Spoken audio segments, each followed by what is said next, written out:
आपण फॅराडेचा first law पाहिलं, त्याच्यामध्ये आपण फॅराडेच्या फर्स्ट लॉच्या संदर्भातले काही फॉर्म्युलेज पण आपण लास्ट लेक्चरमध्ये कंटिन्यू केले होते.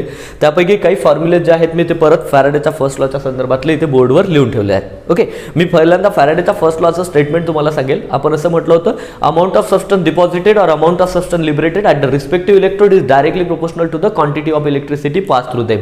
म्हणजे तो जो काय फॉर्म्युला आपल्याकडे आला होता तो होता W is directly proportional to the Q. Okay, आणि त्यावरून आपण लिहिलं होतं W इज इक्वल्स टू काय लिहिलं होतं Z इंटू Q असं ते फॉर्म्युला आला होता.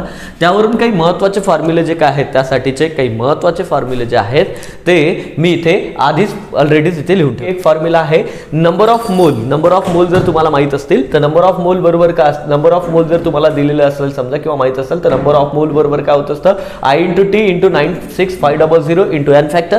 ओके, मग आपल्याला जर समजा नंबर ऑफ मोल दिलेलं असलं तर किंवा वेट दिलेलं असलं तर त्यावरून आपण कसं कॅल्क्युलेट करतो तर त्याचं रिलेशन मी इथे लिहिलं की W म्हणजे वेट इज इक्वल्स टू काय असतं number of mole into molecular weight असतं. ओके, आणि जर समजा एखाद्या वेळेस गॅसच्या संदर्भात क्वेश्चन विचारला गेलेला असला तर गॅसचा व्हॉल्यूम जर तुम्हाला माहित करून घ्यायचा असला तर गॅसचा व्हॉल्यूम काय असतं माहिती आहे का, नंबर ऑफ मोल इंटू जर तुम्ही नंबर ऑफ मोल इंटू 22.4 लिटरनी जर तुम्ही त्याला मल्टिप्लाय केलं तर तुम्हाला ओके परत आपल्याकडे एक इक्वेशन आहे PV is equals to NRT असतं. ओके, व्हॉल्यूम काढायसाठी तर PV is equals to NRT ला जर रिअरेंज केलं तर V इज इक्वल्स टू म्हणजे volume is equals to number of mole into R into T असं ते असतं अपॉन P. ओके, तर या गोष्टीवरून पण तुम्ही आपण व्हॉल्यूम काढू शकतो. आणखी एक महत्त्वाचा फॉर्म्युला आपल्याला फॅराडेच्या फर्स्ट लॉ वरून आपण काढला होता तो असा होता नंबर ऑफ मोल on cathode upon number of mole of anode. Number of mole of cathode upon number of mole of anode बरोबर असतं n फॅक्टर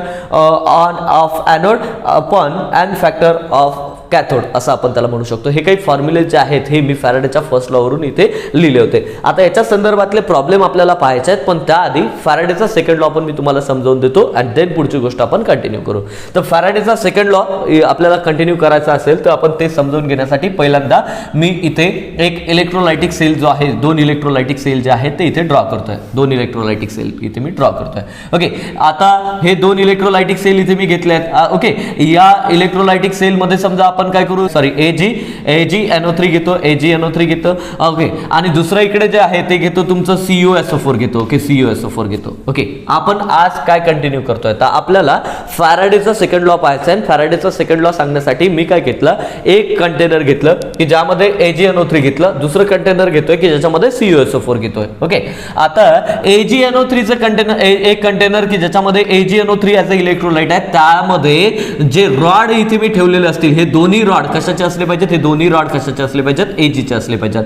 आणि ज्यामध्ये तुम्ही CuSO4 घेतलाय त्यामध्ये हे दोन्ही रॉड जे आहेत हे कशाचे असले पाहिजेत, तुमच्या Cu चे असले पाहिजेत. ओके, कारण आपण इलेक्ट्रोड तयार करताना काय करत असतो, ओके इलेक्ट्रोड तयार करत असताना तो मेटलचा किंवा नॉन मेटलचा जो रॉड असतो त्या मेटलच्या किंवा नॉन मेटलच्या रॉडला त्याच मेटलच्या किंवा नॉन मेटलच्या सोल्युशन मध्ये डीप करत असतो. तर इथे Ag चा रॉड AgNO3 मध्ये डीप करून ठेवलाय, म्हणजे Ag मेटलचा रॉड आहे तो AgNO3 म्हणजे त्याच सोल्युशन मध्ये डीप करून ठेवला. ओके, आणि कॉपरच्या बाबतीत जर तुम्ही म्हणाल तर कॉपरचा रॉड घेतला तर तो CuSO4 मध्ये बुडवून ठेवलाय. ओके, ठीक आहे. तर इथे काय केलं आपण, तोच रॉड त्यामध्ये बुडवून ठेवलाय असं आपण म्हटलं होतं. AgNO3 मध्ये Ag चा रॉड घेतला, कॉपर मध्ये CuSO4 मध्ये कॉपरचा रॉड घेतलाय. ओके, ठीक आहे. असे दोन इलेक्ट्रोलायटिक सेल आपण इथे घेतले आहेत. आता हे दोन इलेक्ट्रोलायटिक सेल मला आपसात जोडायचे आहेत, पण आपसात जोडण्यास हे जोडताना मला याला सिरीज मध्ये जोडायचं आहे. कशामध्ये जोडायचं आहे, सिरीज मध्ये. ओके, मी याला सिरीज मध्ये जोडतोय बॅटरीला. ओके, सिरीज मध्ये याला जोडतोय बॅटरीला. ओके, पहा सिरीज मध्ये जर मी यांना जोडलं, सिरीज मध्ये जोडलोय, पहा दोन इलेक्ट्रोलायटिक सेल मी घेतले आहेत आणि हे दोन इलेक्ट्रोलायटिक सेल मी बॅटरीला जोडलेत सिरीज मध्ये, बॅटरीमध्ये जोडले, बॅटरीला जोडलेत कशामध्ये, सिरीज मध्ये. ओके, आता दोन इलेक्ट्रोलायटिक सेल सिरीज मध्ये जेव्हा आपण जोडू तेव्हा काय होईल पहा, लक्षात घ्या. जेवढी इलेक्ट्रिसिटी समजा कन्सिडर करा, जेवढी इलेक्ट्रिसिटी समजा इलेक्ट्रॉन इकडून आले, जेवढी इलेक्ट्रिसिटी या सेल मधून पास होईल म्हणजे कशी होईल लक्षात घ्या, बॅटरी मधून इलेक्ट्रॉन निघालेत समजा. ओके, बॅटरी मधून निघालेले इलेक्ट्रॉन या Ag च्या रॉड वर येतील, तुमच्या या Ag च्या रॉड वरून या AgNO3 च्या सोल्युशन मध्ये येतील, या सोल्युशन मधून या रॉड वर जातील, या रॉड वरून परत हे इलेक्ट्रॉन दिस वे इथे येतील, कॉपरच्या रॉड वर येतील, कॉपरच्या रॉड वरून कॉपरच्या सोल्युशन मध्ये, कॉपरच्या सोल्युशन मधून या कॉपरच्या रॉड वर आणि कॉपरच्या रॉड वरून परत हे इलेक्ट्रॉन इकडे जे आहेत ते वापस जातील. ओके, असं ते सर्किट कंप्लीट होईल. ओके, तर आता जेव्हा आपण दोन इलेक्ट्रोलायटिक सेल आपण घेतल्यात आणि या दोन इलेक्ट्रोलायटिक सेलला आपण सिरीज मध्ये जोडलाय. कशामध्ये जोडलाय? सिरीज मध्ये. म्हणजे जेवढी इलेक्ट्रिसिटी या सेल मधून पास होईल तेवढीच इलेक्ट्रिसिटी या सेल मधून पास होईल. ओके, बरोबर आहे. ओके, जेवढा वेळ आपण या सेल मधून इलेक्ट्रिसिटी पास करू तेवढाच वेळ या सेल मधून इलेक्ट्रिसिटी काय होईल? तुमची पास होईल. ओके, म्हणजे या दोन्ही सेल साठी ओके हा जो आय आहे तुमचा हा काय राहील? तुमचा सेम राहील. आय काय राहील? सेम राहील. ओके, आणि टाइम जो आहे तो काय राहील? याच्यासाठी काय राहील? तुमचा सेम राहील. ओके, टाइम काय राहील? सेम राहील. म्हणजे या दोघांसाठी जो तुमचा quantity of electricity pass through them जो असेल तो काय असणार आहे? क्यू दोघांसाठी काय असेल? सेम असेल. जेवढी इलेक्ट्रिसिटी पहिल्या सेल मधून पास होईल तेवढीच इलेक्ट्रिसिटी दुसऱ्या नंबरच्या सेल मधून पास होईल. ओके, तर आता लक्षात घ्या असा सेल आपण काय केला इथे मी इथे दोन सेल ड्रॉ केले आहेत त्यांना अशा प्रकारे सिरीज मध्ये जोडले. तर हे असे दोन सेल सिरीज मध्ये जोडल्यावर त्याच्यातून same quantity of electricity pass केल्यावर तिथे किती अमाऊंट ऑफ सबस्टन्स डिपॉझिट होते आणि किती अमाऊंट ऑफ सबस्टन्स लिबरेट होते याच्या संदर्भातला लॉ आहे कोणता? Faraday's second law. ओके, आता फॅराडेज सेकंड लॉचं स्टेटमेंट काय आहे लक्षात घ्या. फॅराडेचा सेकंड लॉ म्हणते, पहिल्यांदा लक्षात घ्या, फॅराडेचा सेकंड लॉ म्हणतं की जेव्हा तुम्ही same quantity of electricity pass कराल, ओके काय, जेव्हा तुम्ही same quantity of electricity pass कराल, पहा लक्षात घ्या, Q same quantity of electricity pass कराल दोन्ही सेल मधून, Wien a same quantity of electricity तुम्ही पास कराल दोन सेल मधून किंवा दोन पेक्षा जास्त सेल मधून, पण ते दोन किंवा दोन पेक्षा जास्त सेल अरेंज असले पाहिजेत आपसात सिरीज मध्ये. ओके, अरेंज असले पाहिजेत कशामध्ये? सिरीज मध्ये. म्हणजे त्याचं म्हणणं स्टेटमेंट असं आहे का when a same quantity of electricity pass through the different electrolytic cell, when a same quantity of electricity pass through the different electrolytic cell. पहा इथे जे काय दोन इलेक्ट्रोलाइटिक सेल इथे घेतले ते दोन्ही डिफरंट आहेत. एकामध्ये AgNO3 चं इलेक्ट्रोलाइट आहे, Ag चा रॉड आहे, एकामध्ये CuSO4 चं सोल्युशन आहे, Cu चा रॉड आहे. म्हणजे दोन्ही जे इलेक्ट्रोड सेल मी घेतलेत ते दोन्ही सेल सेम नाही आहेत. ओके, दोघांमध्ये इलेक्ट्रोलाइट जे आहेत ते वेगळे घेतलेत ना, म्हणून दोन्ही सेल काय झाले? वेगळे झाले. स्टेटमेंट काय आहे? Wien a same quantity of electricity, okay आपल्याला माहित आहे का same quantity of electricity pass होत असते जेव्हा तुम्ही त्याला सिरीज मध्ये जोडता, त्याशिवाय सर्किटच कंप्लीट होत नाही. ओके, म्हणून स्टेटमेंट असं होईल when a same quantity of electricity pass through the different electrolytic cell containing different electrolyte, okay, then the amount of arrange in a series, ते सेल जे आहे ते अरेंज असले पाहिजेत सिरीज मध्ये. Okay, when a same quantity of electricity pass through the different electrolytic cell arrange in a series, then the amount of substance deposited और amount of substance liberated. तेव्हा जमा होणारा एखाद्या रॉडवर then the amount of substance deposited किंवा amount of substance liberated at the respective electrode, त्या एनोडवर किंवा त्या कॅथोडवर जमा होणारा सबस्टन्स किंवा निघून जाणारा सबस्टन्स हा डायरेक्टली प्रोपोर्शनल असतं to the equivalent weight of that substance. Okay, असं त्याचं स्टेटमेंट आहे. मी स्टेटमेंट या लॉचं परत एकदा सांगतो, स्टेटमेंट लक्षात घ्या. स्टेटमेंट असं आहे का when a two different electrolytic sale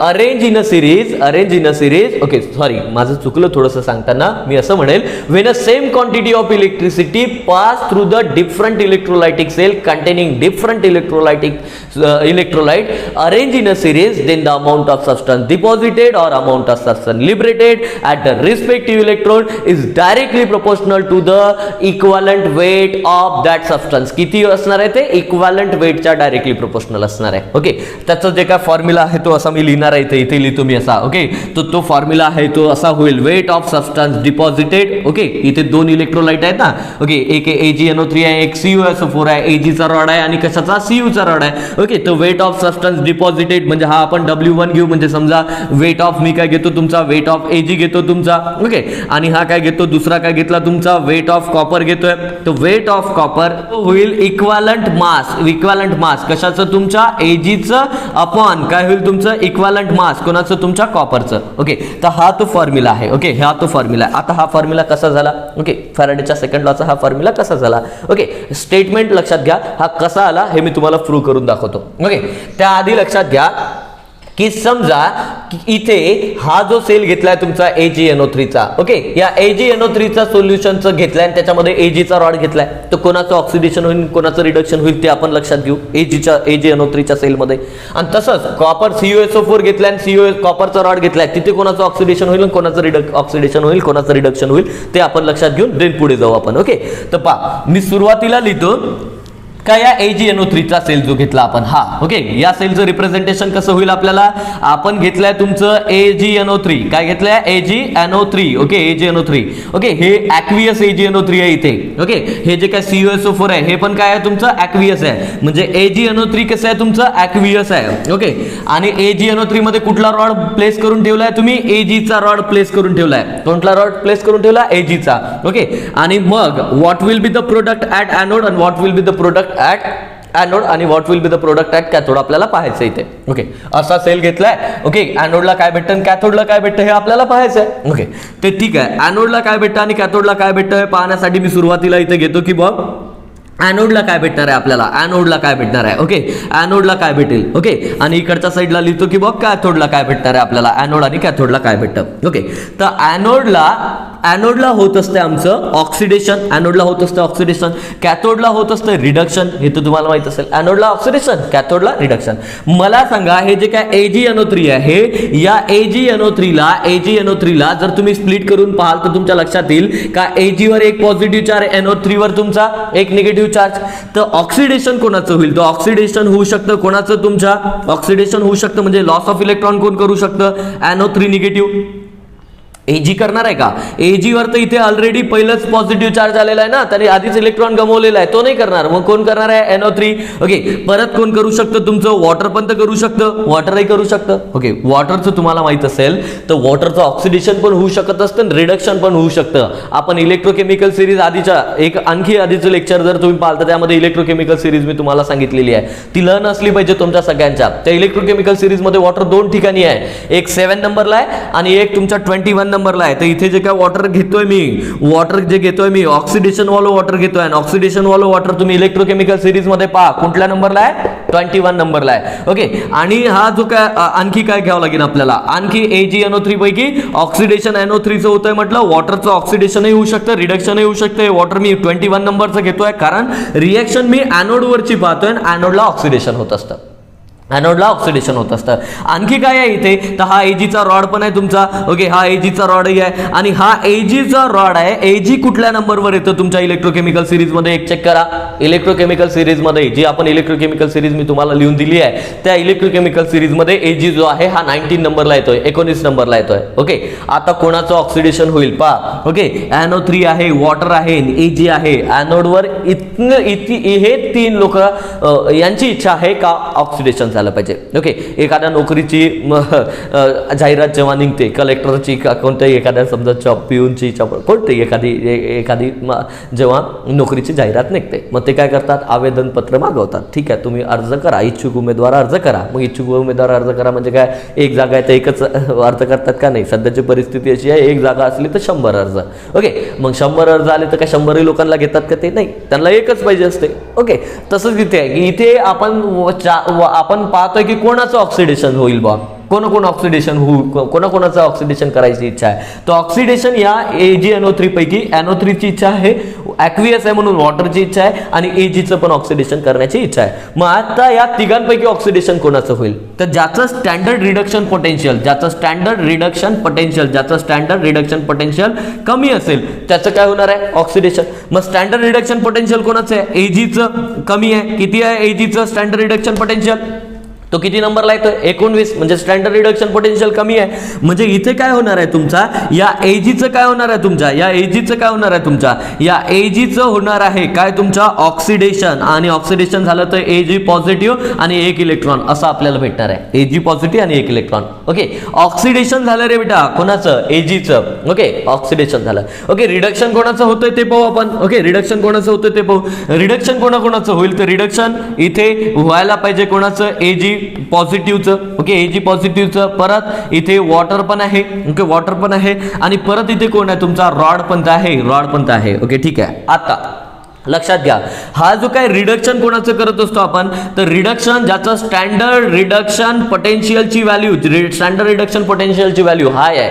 okay, कोणाची स्टँडर्ड रिडक्शन पोटेन्शियलची व्हॅल्यू किती आहे, हा Ag, हा किती नंबरला येईल 19, हा किती नंबरला येईल तुमचा 19 नंबरला. ओके, वॉटर किती नंबरला आहे, तो वॉटर रिडक्शन वॉल वॉटर, लक्षात घ्या रिडक्शन वॉल वॉटर 7 नंबरला आहे इलेक्ट्रोकेमिकल सिरीज मध्ये. पहा जरा चेक करून पहा, इलेक्ट्रोकेमिकल सिरीज मध्ये वॉटर किती नंबरला येतोय तुमचं, हे 7 नंबरला रिडक्शन वाला. ओके, स्टँडर्ड रिडक्शन पोटेन्शियल हाय कोणाचं आहे, 19 ला Ag पॉझिटिव्ह आणि Ag आहे. तर रिडक्शन कोणाचं होईल, Agचा का Ag पॉझिटिव्हचं, तर रिडक्शन ऑब्वियस आहे व्हायला पाहिजे Ag पॉझिटिव्हचं. कोणाला व्हायला पाहिजे, Ag पॉझिटिव्हचं. आता Ag पॉझिटिव्हचं जर रिडक्शन होत असेल, Ag पॉझिटिव्हचं जर रिडक्शन होत असेल, तर याला Ag पॉझिटिव्ह आणि नंतर काय करावं लागेल, एक इलेक्ट्रॉन म्हणजे काय भेटेल आपल्याला Ag. म्हणजे पहा लक्षात घ्या, ओके, म्हणजे लक्षात घ्या, पहा इथे पहिल्या या एनोडला ऑक्सिडेशन होत आहे, Agचं रिडक्शन होत आहे कोणाचं, Ag झालं. ओके, एका रॉड वरून पाय इथे काय होतं, ऑक्सिडेशन कोणाचं होतं, Ag, म्हणजे एका रॉड वरून Ag ऑक्सिडाइज होईल आणि दुसऱ्या रॉड वर Ag पॉझिटिव्ह काय होईल, डिपॉझिट होईल. म्हणजे असं होईल इथे एका रॉड वरून Ag कमी होईल, एका रॉड वर Ag डिपॉझिट होईल. हे झालं कोणाच्या संदर्भात, Ag, हा या रॉडच्या संदर्भात जिथे AgNO3 चं सोल्युशन आहे आणि Ag चा रॉड आहे. ओके, हे झालं या सोल्युशनच्या संदर्भात. ओके, आता आपण दुसरा जो काय सेल घेतलेला आहे हा CuSO4 चा, त्याच्या संदर्भात काय होते ते लक्षात घेऊ. ओके, काय आहे CuSO4 जे आहे ते तुमचं ॲक्वियस CuSO4 आहे.